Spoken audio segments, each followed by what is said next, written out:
नमस्कार, आपका सुविका टीवी पे स्वागत है। आज मैं आप लोगों को जीएसटी पोर्टल कैसे ऑन करते हैं और जीएसटी रिटर्न कैसे फाइल करते हैं वो बताने जा रहा हूं। तो आप देखें, पहले लिखें जीएसटी, मैंने पहले लिखे GST service and tax, home पे gst.gov.in पे क्लिक करें। आपने क्लिक किया तो ये होम पेज खुल के आएगी। यहाँ पे आप देख रहे हो लॉगिन है, आप लॉगिन को क्लिक कर लो। लॉगिन पे आपने क्लिक कर लिया और फिर लॉगिन पे क्लिक करने के बाद यहाँ यूज़र नेम मैं दूसरा दे रखा हूँ। अभी मैं एक दूसरा यूज़र नेम दूंगा। यूज़र नेम मैंने दे दिया वासुदेव ट्रेडर्स, यूज़र नेम मैंने दिया। उसके बाद मैं पासवर्ड देने जा रहा हूँ।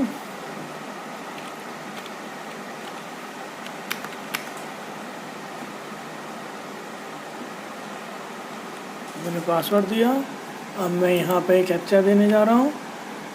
तो मैंने कैप्चा दिया और यहाँ पे मैंने लॉगिन किया। ये आप देख रहे हो, इनका पेज लॉगिन हो चुका है।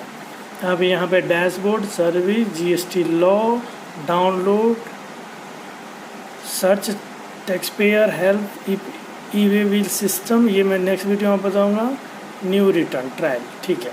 अब देखो, मैं इसका अब रिटर्न पे जा रहा हूँ। अब रिटर्न पे मैं जाऊँगा तो देखूँगा रिटर्न डैशबोर्ड। मैंने रिटर्न डैशबोर्ड खोला।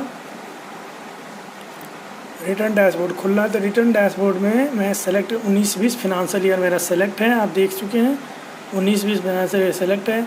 अब 19-20 फिनांशियल सेलेक्ट है तो हम देख रहे हैं अप्रैल अब कहाँ तक का इसमें रिटर्न फाइल है, देख लेते हैं। तो ये हमारा दिसंबर फाइल है, जनवरी का भी देख लें, 3B रिटर्न, जनवरी का भी 3 रिटर्न फाइल है। फरवरी, तो फरवरी का हमारा नहीं है, ड्यू टू कोविड-19 की वजह से अभी डेट इसका इशू नहीं हुआ है और वर्किंग नहीं है, तो हम 3B रिटर्न इसे फाइल नहीं कर रहे हैं। ये 3B रिटर्न है। अब 3B रिटर्न में मैं आपको एक बार बता देता हूँ 3B रिटर्न में होता क्या क्या है। अब एक 3B रिटर्न पे क्लिक करें। ये हर मंथ भरना पड़ता है, या कोई भी टैक्स पेयर हो, उन्होंने क्वार्टरली अपना चूज किया हो या मंथली चूज किया।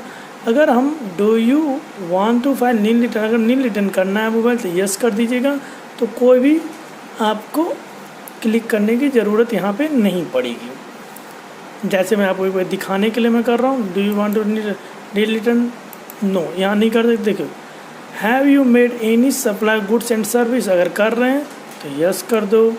Have you made any interest supply to unregistered person, yes कर दो। Do you have any claim reversal input tax credit ITC purchase of goods receipt and service, yes कर दो, ठीक है। Have you receive any nil related exempted non during the period, yes कर दो। अब इसके बाद क्या है, do you want to have any interest late fee अगर है तो अपने आप यस आ जाएगा। Do you have any tax liability due to GST return 1, अब इस पर ये नो करके खुद आ जाता है, तो आप इसमें नेक्स्ट कर लो। नेक्स्ट कर लिया आप, तो यहाँ पे हमारा बॉक्स आइकन बॉक्स खुल गया था जिसमें बोलते इलिजिबल ITC, इलिजिबल है जितना हमने इनपुट टैक्स क्रेडिट, इसका मतलब हुआ ITC का मतलब। तो यहाँ क्या होता है, जितना हमने परचेज पे टैक्स दिया है, चुकाया है, उसका हम GST का ले लेंगे। अब ले लेंगे किस में ले लेंगे, इम्पोर्ट गुड्स अगर है तो ले लेंगे, इम्पोर्ट ऑफ सर्विस है तो यहाँ ले लेंगे।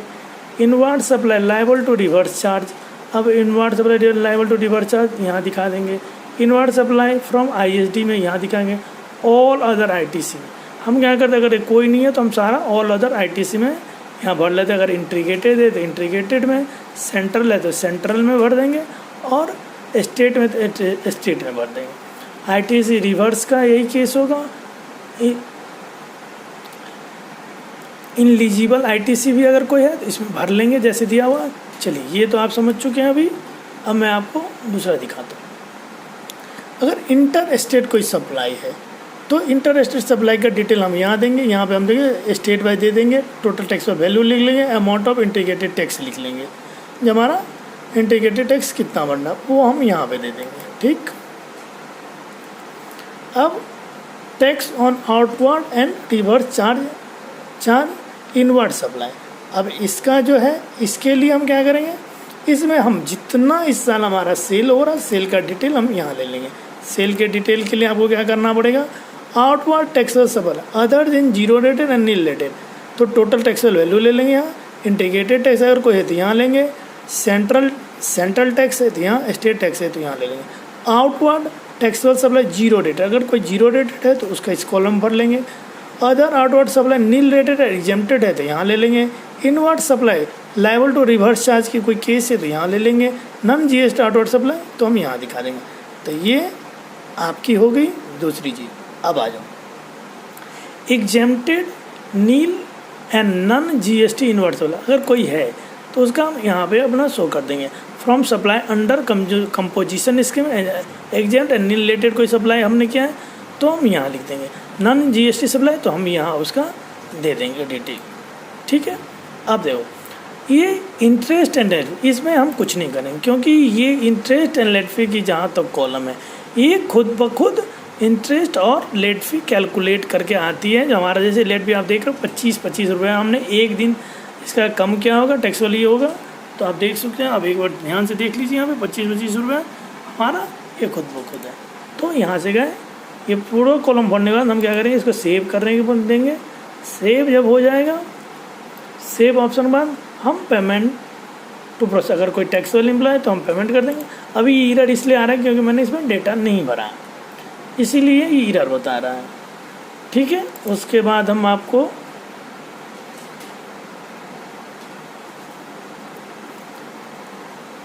एक चीज़ और मैं बता दूं, जैसे ये लेजर है, ledger balance electric liability reserves, तो आईटीसी यहाँ रहेगा। आपने अब कैश जितना आप डिपॉजिट करोगे तो कैश डिपॉजिट जो भी आप कर रहे हो तो आईटीसी करो तो इसमें शो हो जाएगा, सीजीएसटी एसजीएसटी करो तो यहाँ क्रेडिट लोगे, क्रेडिट इनपुट आपको यहाँ शो हो जाएगा। ये बैलेंस आपका रहेगा, अगर आप यूज नहीं करोगे तो ये बैलेंस यहाँ पे एज इट इज़ खड़ा रहता है, ठीक है।